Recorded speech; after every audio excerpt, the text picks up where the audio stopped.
So I'm going to start this video with an apology. I have used this gorgeous set of stamps, but I don't know where they came from. I've no idea where this came from. I've tried to have a look. I've tried asking questions on some of my Facebook posts, seeing in my Facebook groups rather, seeing people know. No one knows where this has come from. I think it's an X-tattered lace one just because of the font, but I could be totally wrong, and I'm sorry if I'm labelling somebody else's stamp set incorrectly. I just love it. I think it's really nice. The sort of pansy-esque or viola-esque flowers. Really love them. So I am going to use them. Sorry, I am. But if you have any stamps, what you have to remember is I'm having to build up my collections of products again, so I'm going way back to some of my older products, so please bear with me. But this will work with any stamp you've got. So what I've got is quite a large piece of card, and I've done it as a slight rectangle, and I'm putting it down one side. Now this could be a corner. If you've got a corner stamp, it can come like this. It's entirely up to you. So I've put it onto my stamping platform. I'm going to pick that up. Now this is as always, my alcohol blending card. So I'm going to do that. So I'm going to be using my alcohol ink. So alcohol proof ink rather. So we pop that over there. And we're going to just bring this in here. And you've seen this in my previous one. I'm just using my stamping press tool just to get that even pressure all over. Really works. You don't have to press too hard. Oh yes, that's not bad at all. Let's do another ink. Oops, just and put that on there. Nice little touch. I would rather do small amounts of ink on my stamp and do 2 or 3 inks. If you're doing it with something like this, the Eureka that I'm using, I never ever have to worry about my stamp not relining up. It works every single time. So make sure you get a good stamping press, and that'll work perfectly. Oh, I've still missed a little piece just down there. Let's see if I can. I obviously didn't go down far enough. Oh yes, look at that. There we are. Absolutely perfect. Isn't that lovely? Now you can see why I have chosen to use this stamp, even though I have to apologise and say I don't know where it's from. Okay, so I'm going to use a bit of a different colour palette for here. I'm going to be using blue turquoise, and I've got 6 different shades within here. So I've got my blend and there. I've got my light green blend and my yellow green blend as well. Now I'm not going to colour it all in. You don't need to see that. But just simply things like go over the leaf. Look at this. I've only just stamped that, and I don't have to worry about it bleeding. It just is colour fast straight away. Over with my palest colour first. Then I'm going to go in with my darker colour, just using the lines. Somebody else has done all the hard work for me and has worked out where the lines and where the dark bits need to be, so I don't have to worry about that. I'm going to bring that up. So remember, where this leaf overlaps, it's going to be a little bit darker as well. Where this flower head is over the edge of this leaf, then obviously that's going to be darker because that flower is creating a shadow. So we can come over here just like that, and then oops, sorry, it's just caught on my arm. Then we're going to come in with the next one, and I'm just going to blend it back down just like that. And then the last colour just coming in to blend it there. So that's what I'm going to do with the leaves. The smaller leaves, I'm going in with my yellow green blend. I just wanted to differentiate between them a little bit, and I'm going to go like that. Now these, I'm not really even going to do much shading at all on these. I just like them as they are. If you want to do the tiniest bit, I would just bring just little flicky motions from the bottom, and that would be enough. Now the other bit of green I'm going to do, I do these leaves here in the light green blends. Yeah, light green blend, that's the right word. And then what I would also do is then using my second one of my light green blend, so that's LG3, I'm going to do round the bud and just take it in with a darker one, and I'm just thinking everything's more tightly packed. It's new growth, it's not faded in the sunlight, so that'll be a little bit darker. So there's what I'd do with the green, going all the way around, and then I'd start in on the blue. So I'm going to start with my palest one first, get it the right way around. So that is blue turquoise 3, that's my palest. So I've got, let me get these the right way around, I've got 3, 4, 5 on this pen, and then I've got, get them there, 7, 8 and 9 on that pen there. So I'm going to start with 3, and I'm going to do just like I've done previously. I'm going to colour around the edge, and I'm just going to bring that colour most of the way down, but not all of the way down. I don't want to over saturate my card too much. Bring it down just like that. There we go. Then I'm going to go in with my next colour. I'm thinking that this layer lays over the top, so that's going to be a little bit darker, just sort of flicky out in the direction of the petals.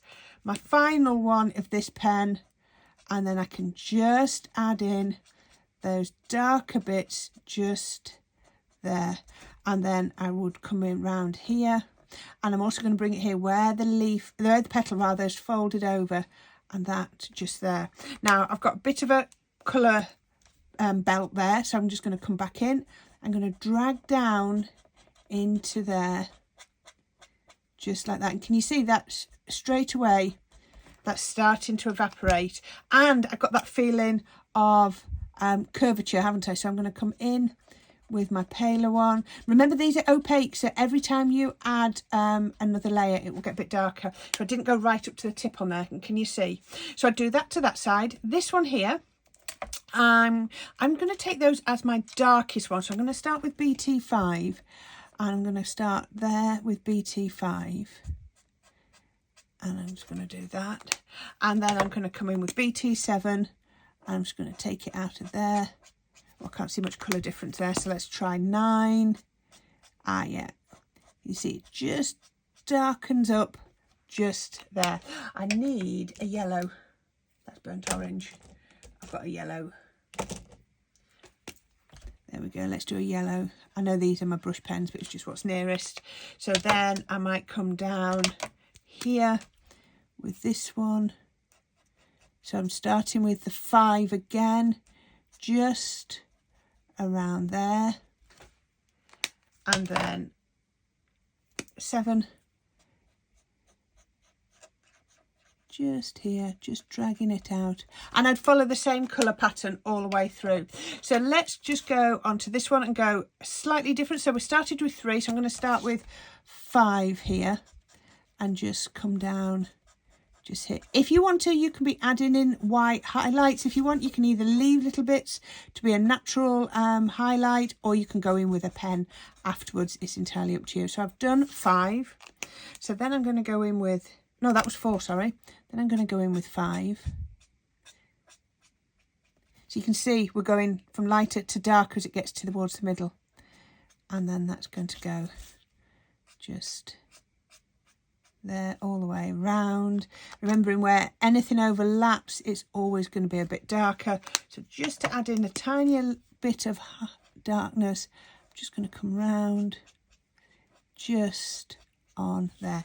These are so pretty, and this is going to give you a different look, completely different look, depending on what colours you do. I thought this was a little bit different doing it in blue, but I mean, imagine doing this in your pinks and your purples and all the rest of it. So doesn't that look beautiful? So I'd carry on to the rest of there. I'd follow the same format for that one and the same format for that one. Now this one actually has been cut, but you can see that is what it looks like when it's finished, when all the colouring's done. Isn't that blue spectacular? So that's blue turquoise, and you can see it always looks much more effective once the ink has had time to sort of just evaporate a little bit. So once you've got there, to get this eclipse effect, we need some dyes. So you can go any shape, circles, squares, rectangles. I had these, which were my stitched label foundations, and I've got a couple out of here. So let me just find where they've come from. You can see I've got one from here, and then this one. So that was there. Where's that one gone? It's just dropped in and I can't see where it is now. So that's that one there. And then I've missed 2 out. So it's good. 1, 2, 3 and 4. So I've used 1 and 4. So yes, so you've just done it that way around. So that is how I have picked it. These are almost like in 3s. So it's like the middle one of each of those. And then all you need to do, and again, you can't do this wrong. You just put your first die down. And what I do with that is, oops, that's a lot of tape. Put your first die down and pin it on. So also what you might want to do is do something like pop it on your mat and then work out where the center point is. Where am I? That's not going to be easy to do. There we go. There's a center. So then I've got, that's my center point. There we go. That was a bit of a random one, wasn't it? I should have started at the beginning. So I can see that's lined up there. I definitely need to make that, for me, I want to make that my center point. Once I've got that one lined up, then this one is easy to line up, because if I line up all the points, I know I've got an even border all the way around. So line up that one, line up that one. There we go, line that. You definitely need a little piece of tape just to hold that in there, and then you want to run that through your die cutting machine, and this is where this one comes in. So I can take the tape off to show you this, so that you get one. Oh, I just put tape on so it could show you. There we go. Can you see all 3 pieces? There we are. All 3 of those. Aren't they absolutely gorgeous? So they all just fit back into each other. Come on, Corrine, where have I gone? There we go. They fit there. There we are. And they fit back into each other perfectly. So that is going to be our Eclipse. So what I've done, now you can do this multiple ways. I initially started just cutting this, I cut a solid piece out of double-sided foam sheets, like your A4 sheets. It wasn't quite deep enough for the effect I wanted, and if you're not, when you're doing an irregular shape like this, you've got to be exact. You've got to get it exact, otherwise the foam sticks out. So all I did was I got my 5mm foam tape. You can see I've used my nice high foam tape, and I just cut and made my own little foam pads with that and put it behind. So that's going to go on my card base. So my card base, it's ended up quite large. It has ended up at just shy of 8 inches. Yeah, it's 8 inches by 7 and 7/8. So it's just not quite square, And then onto there, I've got some blue linen card, black and white. I'm just going to show you the blue so you can see. Isn't that absolutely, and what a perfect match. I just went through my stash and found some like that. Now, what I did actually was I cut that piece out of there and then trimmed it down so you can see. So I was trying not to be too wasteful. And again, I've gone coloured, black and white, so we can pop that onto my card base. Let's get the glue right to the edge, all the way through there. There we go. I do like using a nice glue like this that's going to add strength to my card. Make sure I've definitely got it the right way up, and then I can pop that on. There we go, that's one. Now these I've popped together, the black and the coloured, and I've put my narrowest or my shallowest foam tape on. It's only a 1mm foam tape, but it just gives it a little bit of height. I will link to that underneath when we finish. No, don't go for it, Corrine. Put the glue on. I always say I should, and then sometimes I forget. And then as soon as you start to do it, you can feel you need that little bit of extra security, don't you? So we can pop that on to there. Now, that goes just like that. There we go. Perfect. Perfect. Now, what I was going to do was I was going to pop this straight onto there. But what I was concerned about was when I stuck these down, you would be able to see the black shining through. So I've actually cut myself a piece of white. Now this doesn't have to be an exact size because it just has to be enough to mask out the black. So this is just literally a scrap of white card that I'm just going to put on there to mask out the center of the black, just so it can't be seen. So the easiest way to do this, I think, she might regret this when I started. Oh, I still got a piece of tape on there. There we go. Is I'm going to stick this piece on first. Work from the outside in. If you work from the inside out, I'm afraid that's the way madness lies, and you're going to have all sorts of fun and games lining everything up. I think this way will be your easiest way. Now, the only thing that I've not mentioned doing is I've just added a few little black gems on randomly, you can see, all the way around, just because it just lifts it. I love that. Now can you see I've got 1/8 of an inch for each layer, apart from that one which is a little bit more than 1/4 of an inch. So there we go. So once we've done that, we're going to take the back off these foam pads. It takes a minute, just bear with me.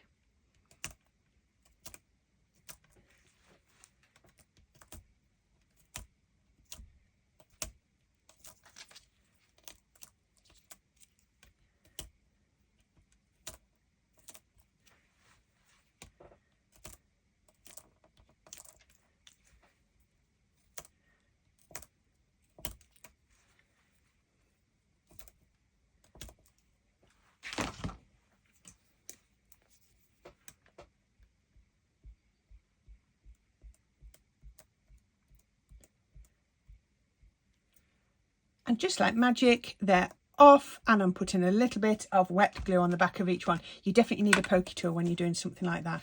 So I'm going to bring my card back in. I'm going to have to sort of lean over quite a bit, and then I can line it back up. So really you almost don't see where it's been cut out from underneath. You just get this Eclipse.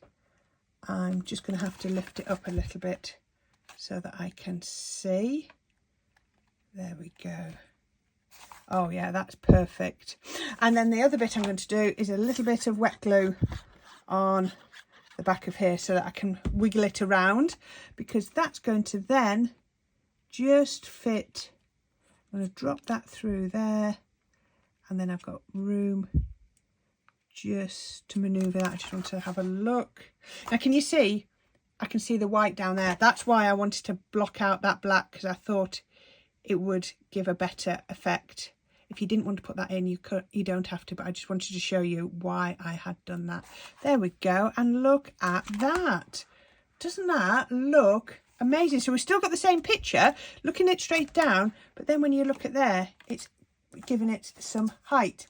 And the final thing I wanted to do, I've shown you these so many times. These are from my inspirational or birthday word sentiment sheets from Creative Expressions, and all I've done is I've done a black one, I've mounted it onto white, I've mounted it onto the green, and then I have to use the same foam tape as I've used at the back of there, otherwise this wouldn't work. It would be like a seesaw. So put a little bit either side, and then I've left myself a little gap just there to pop that through there. Again, no, don't be afraid of the white. White can be your best friend. How about that? This gorgeous Eclipse card. Sorry, I don't know where the stamp's from, but you can be using any stamp you want. I've really enjoyed that. I love the colours.